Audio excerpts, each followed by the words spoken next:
नमस्कार मित्रांनो, तर मी कोकणी दर्शन घडवणार तुम्हाला कोकण दर्शन. तालुकास्तरीय भजन स्पर्धेमध्ये आम्ही सहभाग घेतला होता. तिकडे जाण्यासाठी निघालो तर आमच्या रोडचं सुद्धा काम चालू आहे म्हणून आम्हाला तिथे थांबावं लागलं होतं. त्या दादांनी आम्हाला रस्त्याच्या बाजूने साईड दिली. मग आम्ही आलो थेट म्हणजे जाकादेवमध्ये गाडीमध्ये बसलो आणि थेट निघालो म्हणजे रत्नागिरीमध्ये जाण्यासाठी. भजन स्पर्धेच्या ठिकाणी पोहोचलेलो. तिथे पोहोचल्याच्या नंतर प्रथमतः आम्ही सत्यनारायणाच्या महापूजेचं दर्शन घेतलेलं.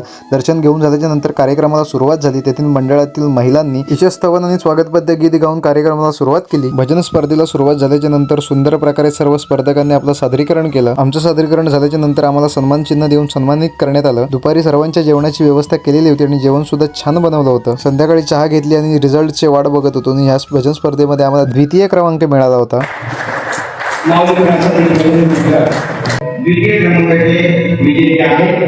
वहिनी गावाला गेले असल्यामुळे आजचं जेवण आम्हाला धाब्यावरती करावं लागलं. याचा सविस्तर व्लॉगची लिंक खाली दिलेली आहे. लिंकवरती जाऊन संपूर्ण व्लॉग नक्की बघा.